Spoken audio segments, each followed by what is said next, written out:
Chicken పచ్చడి ready. అక్క ఎలా చేసావు అక్క? స్మెల్ బాగా వస్తుంది. చాలా బాగుంది కదా. ఫస్ట్ టైం చేయడం. ఫస్ట్ టైం చికెన్ పచ్చడి కదా. ఎస్, చికెన్ పచ్చడి.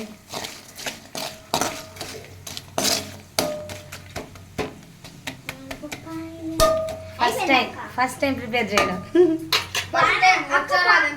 అక్క వాసన వస్తుంది, బాగా వాసన వస్తుంది కదా. బాగుంది కదా. చూస్తున్నా కూడా బాగుంది అక్క. టేస్ట్ ఇంకా సూపర్, నూరూరిపోతుంది. హాయ్ ఫ్రెండ్స్, చికెన్ పచ్చడి రెడీ అయిపోయింది. మీరు చూసేయండి ఫ్రెండ్స్.